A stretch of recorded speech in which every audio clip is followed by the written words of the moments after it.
Dans cette vidéo, je vais vous montrer comment on met un single pump down, ou un pump down tout simplement plutôt, sur un groupe froid. Alors celui-ci c'est un compresseur, c'est un groupe pour une chambre froide négative où ils n'ont pas fait de pump down dessus et où on a bien sûr des problèmes et des risques de coups de liquide au compresseur. Donc là pour l'instant il n'y a rien de branché, hein. Ici on a notre contacteur ici compresseur, hein. Ce qui va nous intéresser dessus c'est d'aller chercher l'alimentation du contacteur, de la bobine du contacteur, hein. Donc ici A1, A2, et de le faire passer par un contact d'un pressostat BP qui est là, que j'ai déjà commencé à brancher, hein. Vous voyez, je l'ai branché sur les contacts 1 et 4. Donc comme on voit, hein, il y a toujours une notice avec un petit schéma simplifié, hein. On voit bien que 1, 4, c'est ce qui va alimenter notre moteur, hein. Donc dès qu'il sera sous pression, hein, là pour l'instant si on le bip au testeur entre 1 et 4, il ne sonne pas parce que tout simplement on n'est pas encore sous pression. Et lui, donc là actuellement au niveau du régulateur, on a le régulateur qui alimente le contact compresseur qui alimente directement l'arrêt de la bobine KM1 et qui alimente directement l'arrêt du compresseur. Donc on va changer, on va modifier ça, on va faire les choses en sorte que le régulateur, le contact du régulateur arrête l'électrovanne. On va placer une électrovanne dans la chambre froide négative. On passera, ce sera la suite de la vidéo. Bon, voilà, donc on est de retour. Donc j'ai déjà branché mon pressostat. Donc mon pressostat est branché ici, là, celle qui est toujours en contact avec la pression BP, car celle-ci est une vanne qui s'isole, hein, c'est pour brancher nos manomètres. Donc je l'ai bien branché ici en dessous. Alors ça c'est un capillaire qui se vend déjà tout fait comme ça chez le fournisseur. Vous le trouvez hein, avec des raccords un quart. Alors ici ce que j'ai fait, c'est que j'ai fait une petite modification par rapport au début, hein, c'est-à-dire que mon alimentation ici passe par mon contact, par mon pressostat HP. Ici c'est le fil de mon pressostat HP. Il revient ici, c'est le retour de mon pressostat HP du contact. Ensuite ce qu'on fait, c'est qu'on vient directement se prendre sur mon pressostat BP, sur l'entrée de mon pressostat BP ici, hein, c'est mon câble de pressostat BP, et on revient ici avec le retour de mon pressostat BP et on va alimenter ici mon contacteur, hein. Donc sur un schéma électrique ça donne ça. J'arrive ici, je rentre en numéro 4, vous voyez, bornier 4. Je sors du bornier 4, je vais directement à mon pressostat HP. Je passe par mon contact pressostatique et je reviens en bornier 7 ici. Vous voyez, toujours rose, le fil rose, en bornier 7. Je vais de mon bornier 7 à mon pressostat BP. Donc bien sûr, bornier 7, direction le pressostat BP. Je passe par mon contact pressostat BP et je reviens en bornier 5 et je vais alimenter directement ma bobine. C'est comme mon thermostat va s'arrêter, ça je vais faire le branchement ensuite en bas au niveau de la chambre froide. C'est comme mon thermostat va être à l'arrêt, que mon électrovanne va couper, que la pression va chuter, que mon pressostat BP va s'ouvrir, que mon contacteur KM1 coupera et ainsi coupera le moteur compresseur. Voilà, à tout à l'heure. Donc ici on a une électrovanne que j'ai déjà démontée. Voilà comment elle se présente. Ça c'est le corps de l'électrovanne, sans la bobine bien sûr. Voilà. Je l'ai démonté. Il y a 4 vis ici. Quand vous le démontez, vous faites attention parce que à l'intérieur il y a un ressort. Voilà. Donc vous faites attention que tout le mécanisme ne saute pas et qu'après vous ne sachiez plus comment se remet le mécanisme. Alors bien sûr, il y a une flèche dessus, il faut faire attention. Vous la voyez, elle est ici. Ça, c'est le sens du fluide. Donc la flèche doit aller vers l'évaporateur. C'est une USAS. Ici, on est sur une Electrovan 3/8 à souder. Donc là, nous sommes sur un régulateur Expert 200. Donc je vais le démonter pour modifier aussi le câblage à ce niveau-là pour que le groupe soit alimenté maintenant en direct et que on coupe l'électrovan.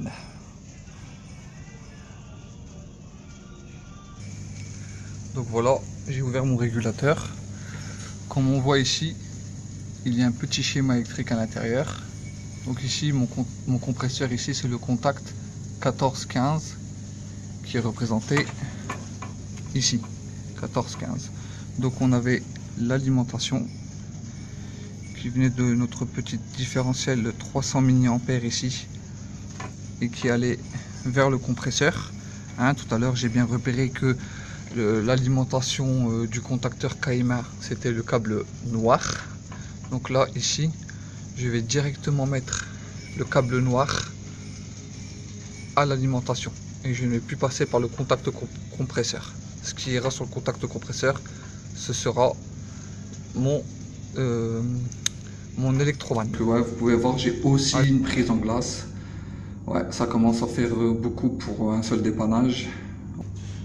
Donc j'aurai tout ça à dégivrer en plus du dépannage que j'ai à faire aujourd'hui. Allez, on continue. Alors voilà, là j'ai retiré l'Armaflex pour pouvoir souder ici parce que l'Armaflex ça brûle facilement. Donc ici sur ma ligne liquide, je vais venir mettre mon électrovan au plus près de mon évaporateur, c'est l'idéal. Donc toujours en respectant la flèche dans le sens de l'évaporateur, et l'électrovan, il est préférable qu'il soit mis à l'horizontale. Ici, je pourrais aussi bien le mettre à la verticale, mais je vais le mettre ici comme ça, à l'horizontale. Donc là je vais devoir souder, donc ici faites très attention qu'il ne reste plus de fréon dans la ligne liquide, au cas où il resterait du fréon qui s'échappe parce que le tirage de vide n'a pas bien été fait. La remise vers la bouteille n'a pas été fait bien sûr pour une installation qui a été déjà mise en service et avec du fréon. Laissez quand même quelques minutes avant d'allumer votre chalumeau, car là je suis au 404 et le 404 quand il y a une flamme, voilà, ça étouffe, ça pique aux yeux. Alors là j'ai coupé mon tuyau pour mettre mon électrovan. J'ai toujours vérifié plusieurs fois qu'on ne s'est pas trompé de sens, parce qu'une fois brasé on recommence le boulot, et ce sens de flèche a une vraie utilité. C'est pas là pour faire beau. Donc je sais pas si je l'ai dit tout à l'heure, j'ai démonté le corps de vanne, tout simplement parce qu'on ne soude pas une électrovanne avec le corps dessus, sinon on l'abîme. Alors des fois ce qu'on peut faire, c'est le protéger avec un chiffon mouillé, mais le plus simple et le moins risqué, c'est de le démonter, car il y a quand même un joint en caoutchouc. Donc voilà, lui, ce joint en caoutchouc qui fait l'étanchéité ici, qui fait l'étanchéité, il se place là.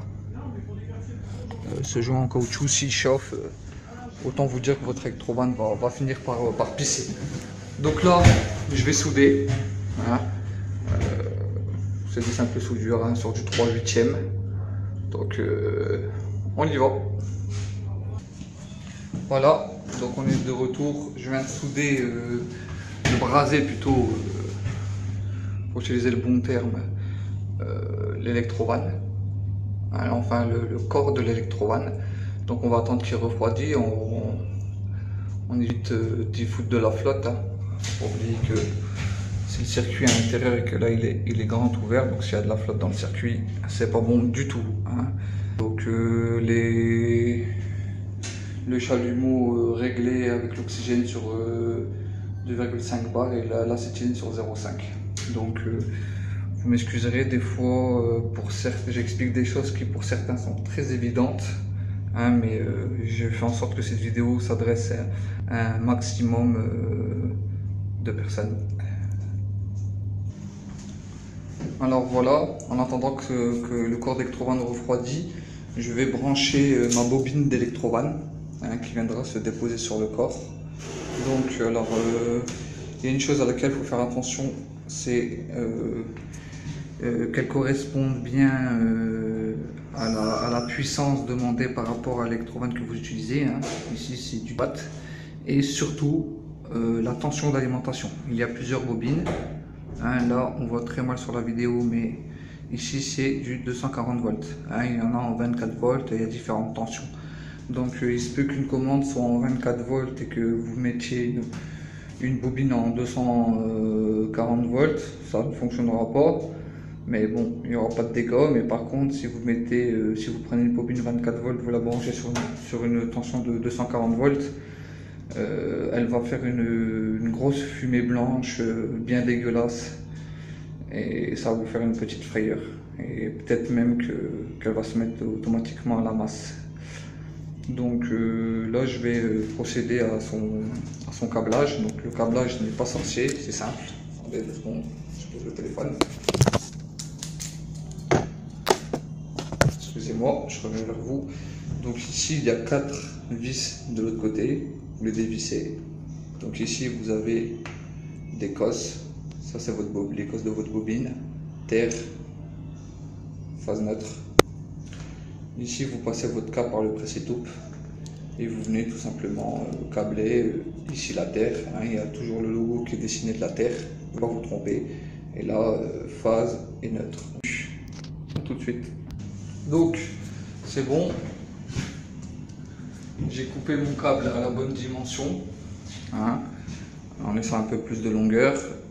Je suis venu brancher ici. Je vais fermer la bobine. Ici, je vais venir remettre mon corps d'Electrovan, hein, sans oublier bien sûr de bien remettre le joint en caoutchouc qui va venir s'insérer là tout le long, et remettre les vis avec un bon serrage sans non plus trop forcer, parce que si je pète, s'il y a trop serré, des fois trop vouloir bien faire, on pète les vis, et ben là on n'a plus qu'à reprendre les vis du neutre Electrovan, hein, si on n'a pas déjà pété le filetage. Voilà, donc je reviens vers vous pour la suite dès que tout ça est fait. Donc voilà, j'ai remis ma bobine, j'ai remis mon corps d'Electrovan en place, hein. Donc mon câble passe. Bon voilà, on est de retour. Donc j'ai branché ma pompe à vide à mon manomètre, hein, qui cela dit en passant est un manomètre pour le R22 407 410, mais peu importe. Mes manos 404 sont branchés sur le toit au niveau du groupe. Je me suis branché au niveau de l'égalisation, hein, sachant que lui n'est pas toujours libre. Là c'est parce que ils ont eu l'idée de mettre de mettre un T. Donc j'ai mis bien sûr un aimant, hein, pour qu'on puisse tirer au vide le reste de l'installation. Donc là je vais continuer parce que j'ai pas fini. Je vais en attendant finir mon câblage. Donc je vais brancher mon fil noir qui est suspendu là, comme ça là, en l'air là, sur le contact sur mon contact de compresseur, hein. Ainsi quand le contact de compresseur s'ouvrira, il ouvrira tout simplement, il vous alimentera tout simplement ma bobine, comme j'ai expliqué tout à l'heure. Et je vais aussi y rajouter un contact de porte, parce que là on est sur négative, pour que quand on ouvre les portes, le groupe et les ventilateurs s'arrêtent. Voilà. À tout à l'heure. Alors voilà, je suis de retour. Donc je vous parlais tout à l'heure d'un contact de porte. Avant de le brancher, je vais vous le présenter. Hein. Il y a plusieurs contacts de porte. Hein. Il y a les contacts de porte fin de course. Hein. Tout simplement, quand on vient ouvrir la porte, il vient appuyer sur le fin de course et on arrête dans ce cas-là le groupe et les ventilos. Hein. Et vous avez les contacts de porte magnétiques. Donc, ce qui est bien de vérifier, c'est si votre régulateur, si vous mettez un magnétique comme ça, si votre régulateur accepte les contacts de porte, hein, parce qu'il y a aussi, on peut rentrer dans les paramètres, on le branche tout simplement là où c'est prévu pour, et on va dans les paramètres et on actionne que quand le contact de porte est ouvert, et ben on arrête le groupe et les ventilateurs. Hein. Tout ça, ça se programme dans les paramètres. Voilà, tout simplement. Donc je vais continuer mon câblage en attendant. Hein. Je tire toujours au vide, vous voyez. Hein, c'est important ça pour gagner du temps, faire les choses par étapes. C'est-à-dire que quand vous savez que vous avez bien de temps pour faire du câblage, hein, faites vos manipulations sur le groupe froid. Et ainsi, vous pourrez tirer au vide et vous occuper à continuer votre câblage. Voilà, sans perdre de temps. À tout à l'heure. Alors voilà, mon contact de porte est branché. Donc moi, je l'ai branché ici, mon contact de porte. Hein. Malheureusement, j'avais pas de bonne vis. Excusez-moi, c'est un peu moche, c'est des vis à bois. C'est pas du tout esthétique. J'ai un regret, c'est de l'avoir branché ici. J'aurais dû brancher peut-être au-dessus de la porte. Hein, on n'aurait pas vu le contact de porte. Bon, c'est fait, c'est les trous, c'est fini. J'ai percé dans les panneaux, donc je vais pas refaire le truc. Là, pour l'instant, je l'ai branché juste en attendant. Je vais profiter qu'ici j'ai une boîte de dérivation pour passer par ma boîte de dérive. Hein, donc je vais débrancher mon régulateur. Alors voilà comment ça se passe au niveau du régulateur. En fait, le contact de porte, il y a 3 brins. Hein, il y a un noir, un gris et un marron sur ce modèle. Le marron, c'est mon commun. Le gris, c'est mon contact. Le gris noir, c'est mes contacts. Hein. Donc moi, selon le schéma, j'ai pris le gris. Vous voyez, brun commun, j'ai pris mon gris. Voilà, et ça c'est mon black, noir. Donc là, quand ma porte s'ouvre, hein, c'était déjà pré-réglé dans les paramètres. Hein, là, dès qu'on met un contact de porte, il le fait automatiquement. Quand on ouvre le contact de porte, c'est déjà pré-réglé dans le Pego. Il arrête le compresseur et les ventilateurs. Donc, ce que j'ai fait aussi, c'est que je suis parti mettre une alimentation. Ah, attendez, je reviens quand même au contact de porte. Faut pas que j'aille trop vite. Ici, on a tout en bas, vous voyez, on a le contact 1, 2, 3. Nous, ce qui nous intéresse, c'est le 2 et 3. Sur le 2, écrit micro-porte et sur le 3, écrit commun. Donc ici, mon marron, c'est mon commun. Je l'ai branché sur le 3.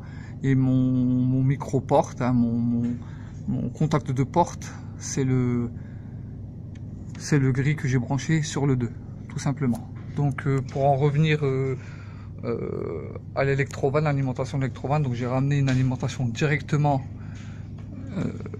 sur le 14, hein, une alimentation qui vient de mon 300 mA, et ici sur le contact compresseur j'ai branché mon électrovanne. Voilà, donc maintenant il me reste plus qu'à mettre un peu d'ordre. J'ai déjà fait les tests, j'ai déjà réglé le pressostat. Hein, je vais revenir sur le réglage du pressostat un bref instant quand je serai en haut, quand je vais retirer mes manomètres. Allez, à tout à l'heure. Bon, voilà comment ça se termine au niveau de la chambre. Hein, donc j'ai refermé toutes les tôles sur les côtés. Donc là, électrovanne. Voilà. J'ai rhabillé mon tuyau d'aspiration. Hein, faut pas oublier de le rhabiller bien sûr. Donc travail final, ça donne ça. Au niveau de mon régulateur, tout est fermé, tout repasse par les faux plafonds. Donc là, je passe par là. J'aurai pas le temps d'expliquer le pressostat parce que je suis pris par le temps. Parce que j'ai aussi un devis à respecter bien sûr. Donc ça fait partie du métier. Et là, j'ai déjà écoulé le temps nécessaire. Allez, à plus tard. Bon voilà, on est de retour ici. Donc là, j'ai terminé. Hein, je vais fermer mon groupe. Je vais récupérer mes manomètres. Malheureusement, les clapets ne sont plus étanches. Donc,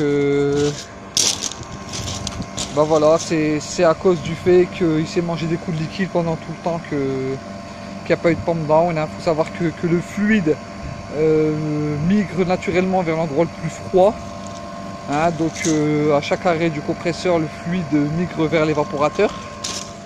Et donc au démarrage du compresseur, le compresseur prend du liquide. Les clapets finissent par s'user. Et là en l'occurrence, on est à l'arrêt, mon électrovan est fermé, mais malgré ça ma pression remonte tout doucement. Bon voilà, la vidéo s'arrête là.